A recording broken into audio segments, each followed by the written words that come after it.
Debunking the myth of conflict between science and Christianity. This video presents quotes from leading scientists and philosophers, debunking the myth of conflict. Modern science is based on Christian theism and theistic beliefs about the universe and mankind.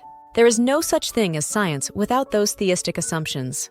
The common belief that the actual relations between Christian religion and science over the last few centuries have been marked by deep and enduring hostility is not only historically inaccurate, but actually a caricature so grotesque that what needs to be explained is how it could possibly have achieved any degree of respectability.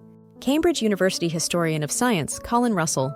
Science and Christian religion are very much alike.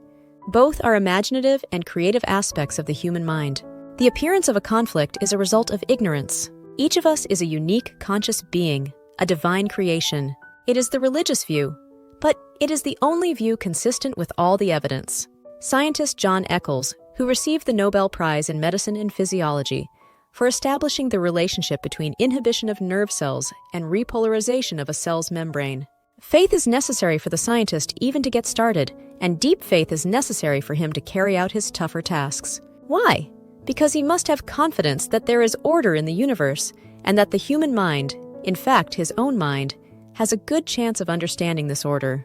Nobel laureate, scientist Charles Townes. There is no incompatibility between science and Christian religion. Both are seeking the same truth. Science shows that God exists. Scientist Barton, winner of the Nobel Prize in Chemistry. All matter originates and exists only by virtue of a force which brings the particle of an atom to vibration and holds this most minute solar system of the atom together. We must assume, behind this force, the existence of a conscious and intelligent mind. This mind is the matrix of all matter. And scientist Max Planck, Nobel laureate, often called the father of quantum mechanics. Anybody who has been seriously engaged in scientific work of any kind realizes that over the entrance to the gates of the temple of science are written the words, "Ye must have faith." It is a quality which the scientist cannot dispense with. Both Christian religion and science need for their activities a belief in God. Scientist Max Planck. It is the steady, ongoing, never-slackening fight against skepticism and dogmatism, against unbelief and superstition, which Christian religion and science wage together.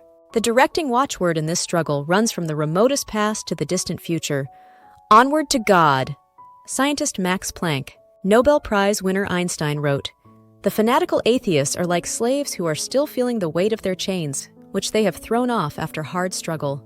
They are creatures who, in their grudge against traditional religion as the opium of the masses, cannot hear the music of the spheres." Atheists are for the most part imprudent and misguided scholars who reason badly, who, not being able to understand the creation, the origin of evil, and other difficulties, have recourse to the hypothesis, the eternity of things, and of inevitability. Philosopher Voltaire. Astronomers now find they have painted themselves into a corner because they have proven, by their own methods, that the world began abruptly in an act of creation to which you can trace the seeds of every star, every planet, every living thing in this cosmos and on the earth. And they have found that all this happened as a product of forces they cannot hope to discover. That there are what I or anyone would call supernatural forces at work is now, I think, a scientifically proven fact. Scientist Robert Jastrow, the astronomer and physicist who founded NASA's Goddard Institute of Space Studies. A belief in the certainty of science was no doubt supported by the belief in a God-ordered universe. It was to knowledge of a God-given and therefore real existent order of real things that man's reason was to win through. The order of things could be known with certainty, and reason leads to certainty, and therefore the literally true. William Leatherdale, The Roles of Analogy, Model and Metaphor in Science. All real science is based on theistic principles, and no science can be done without these underlying beliefs that the universe is rational and can be understood by man, because both were created by a rational God who gave man a rational mind. There is absolutely nothing in atheism or materialism that leads to the belief that the universe is rational and comprehensible by man through a rational mind. Quite the contrary, as Einstein discussed. And mindless, non-rational evolution can no more produce a rational mind than it can produce an objective moral law. There is no conflict. Christian religion and science are like twin sisters, and you can't have one without the other. A little science estranges a man from God. A lot of science brings him back.